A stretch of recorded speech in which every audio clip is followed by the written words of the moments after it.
آنے والی ہے تاکہ ہم اس کا استقبال کریں، جو آنے والی ہے اس کے لیے تیاری کریں، جو آنے والی ہے رات شب برات اس کے لیے منتظر رہیں۔ اور ایک بات یاد رکھیے گا، شب برات کے لیے شور شرابہ کرنا، شب برات کے لیے بہت بہت زیادہ ہنگامے، پٹاخے اور آتش بازی، وہ شب برات تو ایک رات ایسی ہے، برات کے معنی ہے نجات،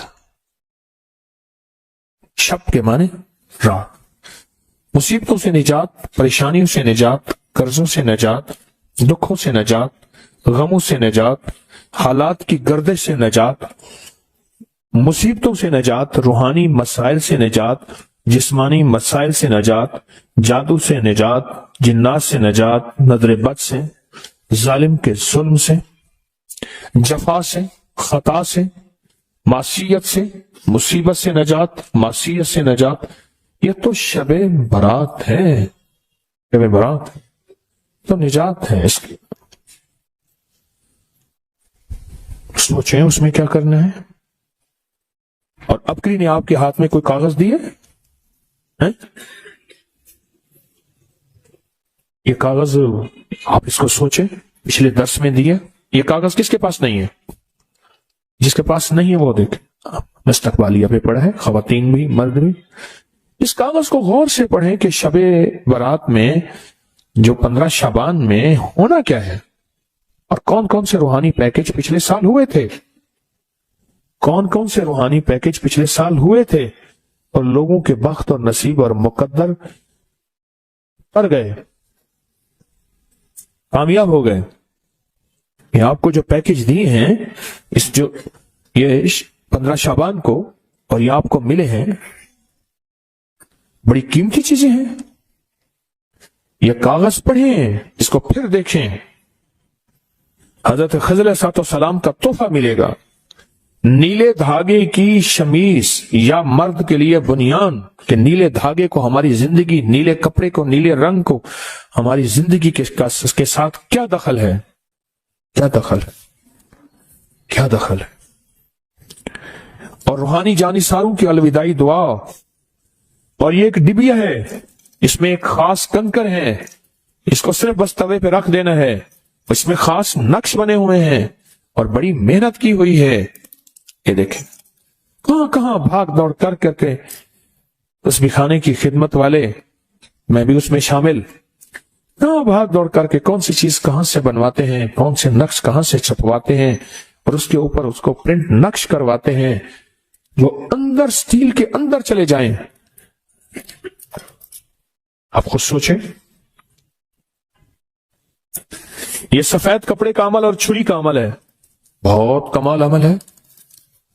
یہ پچھلے سال بھی دیا، ہفتہ نہیں گزرا، اور لوگوں کے نتائج اور لوگوں کے رزلٹ اور لوگوں کی دعائیں اور لوگوں کی جھولیاں اٹھا کے کہ بھلا ہو آپ کا، کہ آپ نے ہمارے ساتھ کیا بھلا کر دیا، کیا مہربانی کر دی، اتنا آپ نے ہمارا بھلا کر دیا۔ لوگوں کی دعائیں شروع ہو گئیں، اور دنیا میں یہ عمل پھیلا، اور یہ آگے چھری کا اور سٹیل کا عمل ہے، پلیٹ کا عمل ہے، سٹیل کی پلیٹ کا عمل ہے۔ اب ایک کام کریں، چھری اور پلیٹ دو چھریاں، ایک پلیٹ، دو، اور یہ ڈبی اور یہ کپڑا اور یہ کاغذ، یہ ساری چیزوں کا ریٹ بازار سے لگوائیں گے، دیکھیں کتنے کا بنتا ہے۔ ابکری والے کتنا کما رہے ہیں،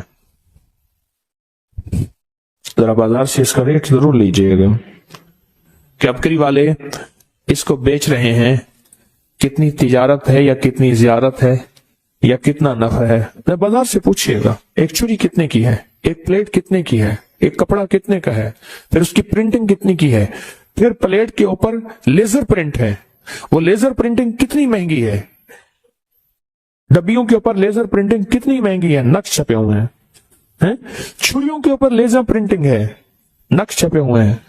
بازار سے پتہ کر لیجئے گا، بازو کا دل ہے اندر، شیطان کوئی کروٹ لے لیتا ہے وسوسے کی، شک کی، بدگمانی کی۔ اب اسی تیاری ہے کہ شب برات آ رہی، اور میں نے برات کے معنی کیا ہے، نجات کے، میں نے انشاءاللہ اس رات کو اللہ اس کے حبیب کے جو وعدے ہیں نا، اللہ اور اس کے حبیب کے جو وعدے ہیں ان وعدوں کو انشاءاللہ لینا ہے اور ان وعدوں کی برکتیں لینی ہیں اور ان وعدوں کی خیریں لینی ہیں، جہنم سے نجات، قرضوں سے نجات، نحوست، ظلمت اس سے نجات، بے برکتی سے نجات، اور میرا کاروبار برباد ہو رہا یا میرا گھر پریشان ہے اس سے نجات، ان چیزوں سے نجات ہے۔ حدیث میں آتا ہے صدیق اکبر رضی اللہ تعالیٰ عنہ فرماتے ہیں کہ جب ماہ شعبان کی 15ویں رات آتی ہے اللہ جل شانہ آسمان دنیا پہ تشریف لاتی ہے، پہلے آسمان پہ نیچے آ جاتے ہیں، اپنا تخت لاتے ہیں، سوائے مشرک کے اور کسی سے بغض اور اناد رکھنے والے کے، باقی سب کو معاف کر دیتے ہیں۔ بغض اور اناد رکھنے والا کسی سے اگر ہے بھی، بیٹھے بیٹھے معاف کر دو، بیٹھے بیٹھے دل صاف کر دو، بیٹھے بیٹھے معاف کر دو، بیٹھے بیٹھے دل صاف کر دو۔ اللہ تعالیٰ سب کو معاف کر دیتے ہیں۔ اور عائشہ صدیقہ رضی اللہ تعالیٰ فرماتی ہے میرے آقا نے اس رات میں اتنا لمبا قیام اور پھر آپ نے سجدہ فرمایا، حتیٰ کہ میں نے آپ کا انگوٹھا مبارک پکڑ کے دیکھا کہ شاید آپ اس دنیا سے رخصت ہو گئے۔ نماز سے فارغ ہوئے تو آپ نے پوچھا عائشہ کیوں؟ میں آقا آپ فرمائے یہ 15ویں شعبان کی، یہ شعبان کی 15ویں رات ہے، اللہ پاک شعبان کی 15ویں رات اپنے بندوں پہ جلوہ گر ہوتے ہیں اور مغفرت مانگنے والوں کی مغفرت، رحم مانگنے والوں پہ رحم، مغفرت مانگنے والوں کی اور رحم مانگنے والوں پہ رحم، اور جس پہ رحم آ گیا تو اس کے تو کام بن گئے، دولت اسی کی، رزق اسی کا، صحت اسی کی، سجدے اسی کے، دعا اسی کی، کرم اسی کا، فیض اسی کا، عطا اسی کی، شفقت اسی کی، جس میں رحم آ گیا۔ لیکن فرمایا جو کسی سے حسد کرتا ہے، بغض کرتا ہے، عناد کرتا ہے اور کسی اس کے بارے میں فرماتے ہیں اللہ کہتے ہیں اس کو چھوڑ دو، اللہ کہتے ہیں اسے چھوڑ دو۔ پھر شعبان خود، یہ مہینہ خود اللہ سے فریاد کرتا ہے، عجیب بات سنیں غور سے، یہ مہینہ خود اللہ سے فریاد کرتا ہے، اے اللہ آپ نے مجھے 2 عظیم مہینوں کے درمیان رکھا، کون سا؟ پیچھے رجب ہے، آگے رمضان ہے، میرے لیے کیا چیز ہے؟ اللہ فرماتے ہیں میں نے تیرے اندر قرآن کی تلاوت رکھی ہے، بس تیرے اندر سب کچھ یہی ہے۔ اور پھر فرمایا کہ اس کو لیلۃ المبارک کہتے ہیں 15 شعبان کو، فرمایا برکت والی رات ہے اور رات میں کثرت کے ساتھ خیر اور بھلائی پائی جاتی ہے، کثرت کے ساتھ خیر اور بھلائی پائی جاتی ہے۔ اور علامہ امام فخر الدین رازی فرماتے ہیں اس رات میں اللہ پاک جل شانہ فیصلے فرماتے ہیں، زندگیوں کے، موت کے، مقدروں کے، بخت کے، نصیب کے، رزق کے فیصلے فرماتے ہیں۔ اور علی کرم اللہ وجہ فرماتے ہیں سن لو مجھے وہ شخص بہت پسند ہے جو اپنے آپ کو ان 4 راتوں کے لیے فارغ کر لے۔ آپ بتائیں مجھے وہ شخص کیا ہے جو اپنے آپ کو ان 4 راتوں کے لیے فارغ کر لے۔ کون سی رات؟ ایک عید الفطر کی رات، رمضان کا چاند نظر آیا اور صبح، اس کو لیلۃ الجائزہ کہتے ہیں۔ دوسرا عید الضحیٰ کی رات، اللہ اکبر، اور تیسرا 15 شعبان، اور چوتھا رجب کی پہلی رات۔ آئندہ سال انتظار کیجئے گا، رجب کا چاند نظر آیا اور رجب کی پہلی رات، تسبیح، وظیفہ، ذکر، اعمال، ضروری نہیں ساری رات جاگیں، ضروری نہیں کچھ اعمال کر کے سو جائے، پر مجھے 4 راتیں پسند ہیں، 4 راتیں پسند ہیں، 4 راتیں پسند ہیں۔ اور پھر فرمایا کہ ابو ہریرہ رضی اللہ تعالیٰ عنہ فرماتے ہیں پیر اور جمعرات کے دن جنت کے دروازے کھول دی جاتے ہیں، ہر اس بندے کی مغفرت کی جاتی ہے جو اللہ کے ساتھ کسی کو شریک نہیں ٹھہراتا۔ آج کی شام مغفرت کے دروازے کھل گئے، بہت طاقتور عمل دیے آپ کو، پچھلے سال دیے، اور اس سے زندگی میں وہ انقلاب، وہ تبدیلیاں، وہ خیریاں اور برکتیں آئیں جو گمان سے بالاتر ہے۔ امام کی بارگاہ میں ایک شخص آیا اور کہنے لگا کہ آقا 7واں آسمان اور ساتوں زمین مجھ سے ناراض ہو گئی۔ حضرت نے اس کی بات پہ توجہ فرمائی، تو کیا کہنا چاہتا ہے کہ ساتوں آسمان اور ساتوں زمین مجھ سے ناراض ہو گئے ہیں؟ فرمایا چاہتا کیا ہے؟ کہا آسمان سے رزق آنا ختم ہو گیا ہے اور زمین میرے لیے تنگ ہو گئی ہے، میں پریشان ہوں، میں زندگی کی الجھنوں میں ہوں۔ جس کے لیے آسمان کا رزق، راحت، عزت، برکت، وسعت، وقت، مقام آسمانوں سے آتا ہے، جس کے لیے ختم ہو جائے اور زمین جس کے لیے تنگ ہو جائے، سوچیں اس کی زندگی کیا ہوگی۔ اس کی زندگی میں فقر ہوگا، اس کی زندگی میں فاقہ ہوگا، اس کی زندگی میں غربت ہوگی، اس کی زندگی میں تنگ دستی ہوگی، اس کی زندگی میں قرضے ہوں گے، اس کی زندگی میں بیماریاں، پھر وہ جادو، جنات، اثرات، نظر بد میں الجھا ہوا رہے گا اور ساری زندگی اسی میں بندھا رہے گا، ساری زندگی اسی میں بندھا رہے گا۔ آسمان سے میرے لیے رزق بند ہو گیا، رحمتیں بند ہو گئیں اور زمین میرے لیے تنگ ہو گئی ہے۔ اور کہا کہ ایک جن ہے میرے گھر میں آتا ہے، میرے گھر میں کنواں ہے، اس کنویں کی منڈیر میں بیٹھتا ہے اور منڈیر پر بیٹھ کر وہ میرے لیے ایک جادو پڑھتا ہے، اس جادو کے پڑھنے سے میرے کی ہر چیز پتھر بن جاتی ہے، خراب ہو جاتی ہے، برباد ہو جاتی ہے، کیڑے پڑ جاتے ہیں، اس میں گندگی ہوتی ہے اور گھر میں نفرت ہے، گھر میں پریشانی ہے، گھر میں حالات کی تنگی ہے، ہم ایک دوسرے کو خون کے پیاسے ہیں اور ایک دوسرے کو قبول نہیں کرتے۔ لفظ سخت ہے، وہ بولنا نہیں چاہتا، اس لیے رک جاتا ہوں۔ لفظ سخت ہے، وہ بولنا نہیں چاہتا، جو روایات اور کتابوں میں آیا ہے، اس لیے رک جاتا ہوں، اگلا لفظ ڈھونڈ کے لے آتا ہوں۔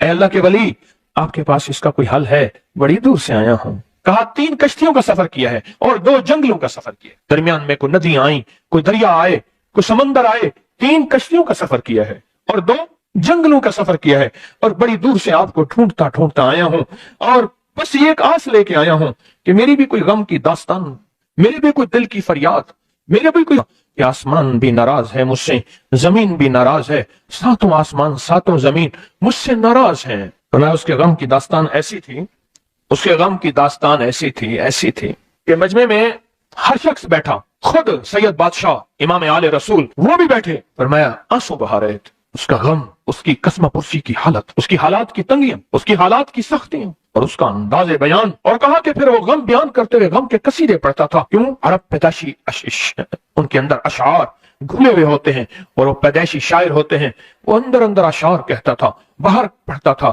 اور کہا اس نے مجمع کو رلا دیا۔ حضرت امام جعفر صادق نے فرمایا میں تمہیں اپنا منام بتاتا ہوں، منام ایک خواب سناتا ہوں، اور اس خواب میں تیری تعبیر موجود ہے، اس خواب میں تیرے مسائل کا حل موجود ہے، اس خواب میں تیری مشکلات اور الجھنوں کا حل موجود ہے، اس خواب کے اندر تیری تعبیر، الجھنوں کا حل موجود ہے۔ اور پھر اپنا خواب سنائے۔ فرمایا ایک دفعہ میرے دادا حضرت علی خواب میں تشریف لائے، فرمانے لگے محمد، ان کا نام محمد تجھے وہ عمل نہ بتاؤں جب ساتوں آسمان تجھ پہ رحمتیں اور برکتیں برسانا چھوڑ دیں اور ساتوں زمینیں تجھ پہ نعمتیں اگلنا بھول جائیں، تجھے وہ عمل نہ بتاؤں جب ساتوں آسمانوں اور ساتوں زمینوں کی برکتیں تجھ پہ برسیں اور ساتوں آسمانوں اور ساتوں زمینوں کی نعمتیں تجھ پہ اگلیں۔ پھر فرمایا تو چاہتا ہے سمندر کے اندر دفینے اور خزانے تیرے ہو جائیں، زمین کے اندر کے دفینے اور خزانے تیرے ہو جائیں، اور لوگوں کے دلوں میں تیری محبت کے خزانے ہوں اور لوگوں کے چہرے میں تیرے لیے بشاشت کے خزانے ہوں۔ تو چاہتا ہے؟ میں ہاں چاہتا ہوں، عطا کیجئے۔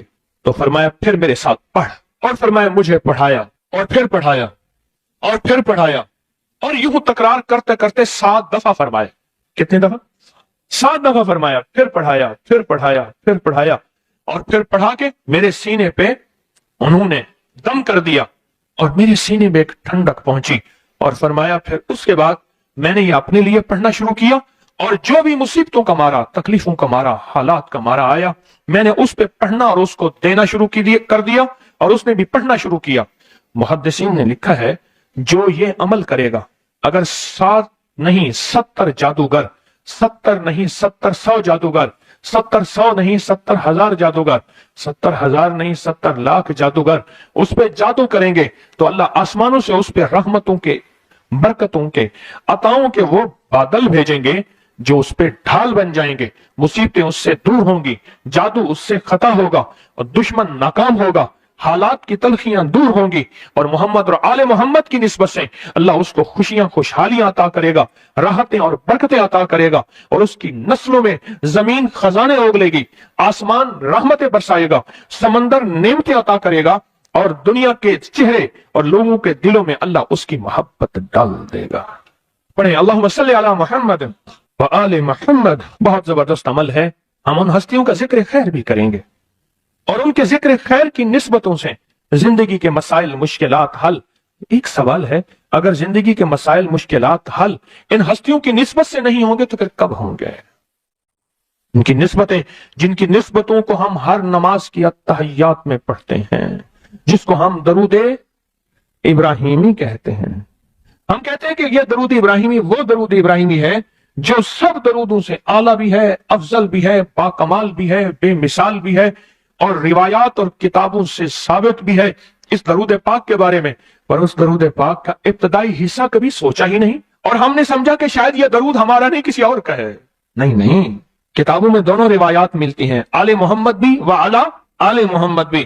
درود ابراہیمی میں دونوں روایات ملتی ہیں. اب اس عمل کو ہم بیان کرتے ہیں جس عمل کے تذکرے اور جس عمل کا ذکر خیر انہوں نے کیا اور ان لوگوں سے کروایا، اس عمل کو آج ہم بیٹھ کے اکٹھا ہو کے جمع ہو کے درد اور دل کی گہرائیوں کے ساتھ کرتے ہیں. کیا خیال ہے؟ آپ چاہتے ہیں ساتوں آسمان آپ پہ رحمت برسیں، ساتوں زمین آپ کے لیے خزانے اگلے؟ چاہتے ہیں یا نہیں چاہتے؟ چاہتے ہیں. آپ چاہتے ہیں لوگوں کے دلوں میں آپ کے لیے محبت ہو، الفت ہو، راحت ہو، اور لوگ آپ کے دل کے لیے، لوگوں میں دل میں آپ کے لیے ایک ایسا انداز ہو کہ چہرے سے محسوس ہو. اور آپ چاہتے ہیں کہ آپ کے گھر رحمتوں اور برکتوں سے اور رزق کے خزانوں سے بھر جائیں. اور آپ چاہتے ہیں کہ اگر آپ پہ جادو ہے، آپ پہ نظر بد ہے، آپ کے اوپر حاسدوں کا حسد ہے، جادو ٹوٹ جائے چاہتے ہیں، حسد ختم ہو جائے چاہتے ہیں، نظر بد ختم ہو جائے چاہتے ہیں، بے اولادیوں کی وجہ سے کوئی نظر بد ختم ہو جائے چاہتے ہیں، اور آپ چاہتے ہیں کہ ساری کائنات، ساتوں آسمان اور زمین میں عرش سے لے کر فرش تک آپ کے لیے نور بھر جائے، راحت بھر جائے، رزق بھر جائے، صحت بھر جائے، عطا ہو جائے، مشکلات کا حل ہو جائے اور ناکامیاں دور ہو جائے. چاہتے ہیں یا نہیں چاہتے؟ چاہتے ہیں. تو پھر شیخ نے جو فرمایا، حضرت امام جعفر صادق نے جو فرمایا، اور جو قرآن کی 7 آیات پڑھوائی ہیں انہوں نے، آج میں وہ قرآن کی 7 آیات پڑھوں گا، آپ میرے ساتھ پڑھیں گے. ان کے پاس قرآن تھا، ان کے پاس فرمان مصطفیٰ تھا، ان کے پاس علم تھا، ان کے پاس ایمان تھا، ان کے پاس صبر تھا، ان کے پاس حوصلہ تھا، ان کے پاس شرافت تھی. وہ علم کے سمندر، وہ حلم کے سمندر تھے، وہ عطا کے سمندر تھے، ان کے پاس برکتوں کے خزانے تھے.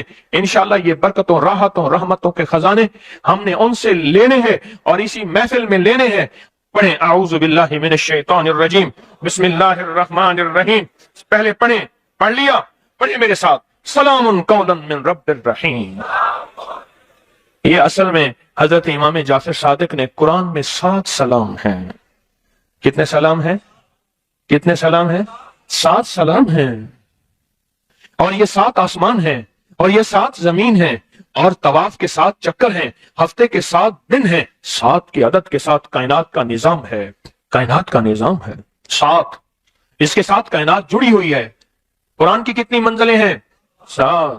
سلام قولا من رب الرحیم، سلام علی نوح فی العالمین، سلام علی ابراہیم، سلام علی موسیٰ و ہارون، سلام علی الیاسین، سلام علی المرسلین، سلام ہی حتی مطلع الفجر. یہ 7 سلام ہیں. ہم اس کو پڑھتے ہیں، بڑی تاثیر ہے اس کی. اہل محفل بتاتے ہیں کہ حضرت امام جعفر صادق نے اس کے اوپر 7 سلام پڑھے اور اس کو 7 سلام سکھائے. وہ دیہاتی تھا، ہم دیہاتی کہتے ہیں، عرب میں اس کو بدو کہا جاتا ہے. صحرائی کہتے ہیں، عرب میں اس کو بدو کہا جاتا ہے. وہ بدو دیہاتی صحرائی تھا. اس کو 7 سلام سکھائے اور فرمایا اس کو 7 دفعہ صبح شام پڑھ لیا کر. اگر حالات کی سختی تنگی زیادہ ہے تو جتنا زیادہ پڑھ لیا کر، بس کوئی تعداد نہیں. اہل محفل بتاتے ہیں کچھ ہی عرصے کے بعد ایک شخص آیا، اس کے پاس قافلہ تھا، اس کے اونٹ دیباج سے سجے ہوئے تھے، جس کو آپ بوسکی اور کرنڈی کہتے ہیں، جس کو آپ دنیا کا، پاکستان کا دنیا کا مہنگا کپڑا کہتے ہیں، ریشم. اتنا تو تھا کہ اونٹ بھی اسی سے سجے ہوئے تھے. اونٹ بھی اسی سے سجے ہوئے. جاگ رہے ہیں، میری طرف دیکھ رہے ہیں؟ اونٹ بھی اسی سے سجے ہوئے تھے. اور وہ کہنے لگا آسمان مجھ سے راضی ہو گئے، زمین میرے لیے وسیع ہو گئی. جو ناممکن کام ہے نا، بچوں سے دعا کرو. میرا پیکج ہے، سنا ہے نا آپ نے؟ ناممکن کام. حویلی کے سامنے، حویلی آپ حضرات گئے ہوں گے، میرے باپ دادا پر دادا کا شہر ہے. حویلی کے سامنے ایک سڑک جا رہی ہے. وہاں ایک صاحب رہتے تھے، گدا ریڈی ان کے پاس تھا، غریب آدمی تھے. تو ایک پیر صاحب کو میرے سامنے 100 روپے دیا. 100 روپے کی بڑی حیثیت، پر اس کی حیثیت اس کی تھی جس کی عموماً جو ایک پھیڑا ہوتا تھا 5 روپے کا 4 روپے کا ایک چکر، تو اس کا 100 کیسے جمع ہوا ہوگا؟ اس کا 100 کیسے جمع ہوا ہوگا؟ 100 روپے دیا تو کہا دعا کر دیں. پیر صاحب نے دعا کر دی. ایک دفعہ مجھے ملا، میں نے کہا پیر صاحب سے دعا کرائی، اچھے انسان تھے. میں تجھے ایک دعا بتاتا ہوں. میں نے اسے اللہ کا نام دے دیا اور کہا کہ بچے اکٹھے کر، غریب کے بچے ویسے زیادہ ہوتے ہیں، بچے اکٹھے کر اور تو دعا کر اور انہیں کہے آمین، اور کوئی 8 آنے روپے کی کافیاں لے کے بیٹھ جانا. پہلے نہ دینا، کھا کے بھاگ جائیں گے. کافیاں رکھ کے بیٹھ جا اور دعا کر اور ان سے کہے آمین کہیں. کیوں؟ جو نابالغ معصوم بچہ ہے اس کو گناہ کا خیال نہیں، تصور نہیں، گمان نہیں، ادراک نہیں، احساس نہیں، قدم نہیں. اس کے بول سچے، اس کے جذبے سچے، اس کی کیفیت سچی، اس کا انداز سچا، اس کا انداز سچا، سب کچھ سچا، اس کا سارا کچھ سچا. ایک بات بتاؤں، یہ بات میں نے کئی دفعہ بتائی ہے اور میں نے اس کے خود تجربے کیے ہیں. آپ نے یہ بات سنی ہوگی مومن کے جھوٹے میں شفا ہے، سنی ہے؟ میں بچوں کا جھوٹا پیتا ہوں اور جس بیماری کی نیت پر کر کے پیئیں ٹھیک ہو جائے گی.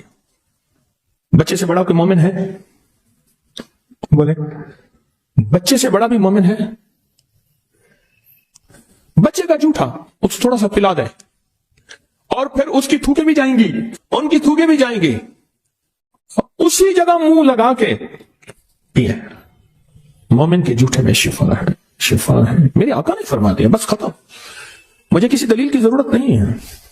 میں نے کئی لوگوں کو بتایا جو بیماری، کوئی روگ، کوئی جسمانی بیماری، کوئی روحانی بیماری، کوئی روحانی روگ، کوئی جسمانی روگ، اگر کوئی ایسا ہے بھی صحیح، اس جگہ منہ لگا کے پیے، منہ لگا کے پیے. مومن کے جھوٹے میں شفا. بڑے زبردست اس کے ریزلٹ ہیں اور بہت زیادہ نتائج ہیں. مستقل مسلسل پیے.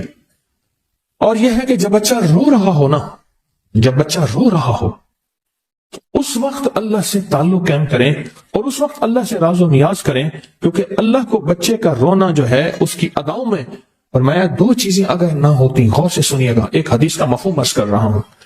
ایک بچے اور ایک بے زبان جانور. بچے اور اگر یہ 2 چیزیں نہ ہوتی، اللہ تمہارے اوپر بارش کا ایک قطرہ نہ برساتا، رزق نہ ملتا. جتنی خطائیں ہیں، جتنی نافرمانیاں ہیں، زمین تانبے کی بن جاتی، ہر چیز ختم ہو جاتی. اللہ پاک ان 2 کی وجہ سے رزق دیتا ہے. ان 2 کی وجہ سے، ان 2 کی وجہ سے اللہ رزق دیتا ہے. ان 2 کی وجہ سے. جب بچہ روتا ہے، اب یہ نہیں کہ اسے رونے دینا ہے، بس روتے وقت کے لمحات، کیونکہ حضور سرور کونین صلی اللہ تعالی علیہ وسلم جب بچے کے رونے کی آواز سنتے تھے اپنی نماز کو مختصر فرما لیتے تھے. حضور کی نماز مختصر ہو جاتی تھی. تو بچہ جب رو رہا ہے، میں کہ اس بچے کے روتے ہوئے جو دعا مانگے قبول ہوتی ہے. اور اگلی بات فرمایا، جو بچے کے آنسو گر رہے ہیں نا، ان آنسو کو کسی درد والی جگہ پہ لگائیں. اور میں نے کئی دفعہ آنسو لے کے نا ہاتھ پہ مل کے جیسے کریم تیل لگاتے ہیں ایسے چہرے پہ کہا، اللہ اس چہرے کو دنیا آخرت کی رسوائیوں سے، ذلتوں سے اور قیامت کی ذلت سے بچانا. جب فرشتوں کا ہاتھ بڑھے اور چہرے پہ منہ کے جبڑے پہ پکڑ کے گھسیٹے، بچے کے آنسوں کی بڑی طاقت ہے. شاہ عبدالعزیز محدث دہلوی رحمت اللہ علیہ کے پاس ایک شخص آیا اور کہنے لگا کہ میرے پاس ایک فقیر مانگنے والا آتا تھا، میں اس کو پیسہ دے دیتا تھا جو بھی تھا، پھر آتے آتے وہ میرے پاس کچھ پیسے رکھ کے جاتا تھا امانت دار سمجھ کر. پھر بہت قریب ہو گیا، پھر بس بہت پیسے رکھ کے جاتا تھا جو مانگتا تھا، پھر اٹھا کے لے جاتا تھا اور وہ کہتا تھا میں کسی پرانے کھنڈر ہے وہاں رہتا ہوں اور اس میں نے پیسے دفن کیے ہوئے، مجھے بہت اس سے محبت ہے. سکے ہوتے تھے پہلے، کاغذ والے روپے تو ہوتے نہیں تھے. اور کہا کہ مجھے بتاتا تھا فلاں جگہ رہتا ہوں، آج تک میں گیا نہیں. کچھ دنوں کے بعد بہت عرصہ آتا رہا، پھر کچھ دنوں نہیں آیا تو میں سوچا کہ بیمار ہو گیا کیسے. تو کہا کہ میں پھر ڈھونڈتے ڈھانڈتے گیا اس کھنڈر میں، تو وہ بیمار پڑا تھا. میری آہٹ سن کے میں نے اسے کہا، تو کہا میرا آخری وقت ہے، مجھے مال سے بہت محبت ہے، میں نے پیسہ کر کے جمع کیا ہے، یہ جتنا میرا مال ہے یہ 7 یہ جگہ ہے جہاں میں نے دفن کیا ہوا ہے. جب ایسا کرنا مجھے دفن کرنا، یہ مال میرا ساتھ رکھ دینا چپکے سے، وعدہ کر. میں نے وعدہ کر لیا اور کہا کہ یہ دیکھ اس مال میں سے ایک پیسہ خرچ نہ کرنا، میرا کفن بھی تم جیب سے دینا، میرے مال میں سے خرچ نہ کرنا. میں نے وعدہ کر لیا، کفن دے دیا، دفن کر دیا، اور چپکے سے اس کا مال اس میں رکھ دیا، چپکے سے اس کا مال اس میں رکھ دیا، اور کہا کہ جب جو ہے وہ واقعہ ختم ہو گیا، کچھ عرصے کے بعد ایسا ہوا میرے اوپر حالات تنگ ہو گئے، اور بندش، حالات تنگ، پریشانیاں، مشکلات، مسائل، اور اتنا کہ میں روٹی سے بھی تنگ ہو گیا، پریشان ہو گیا۔ ایک دن میرے خیال آیا کہ کئی سال ہو گئے اس کو دفن کیے، اس کا مال کس کام کا، اس کا مال نکال کے لے آؤں، استعمال کروں۔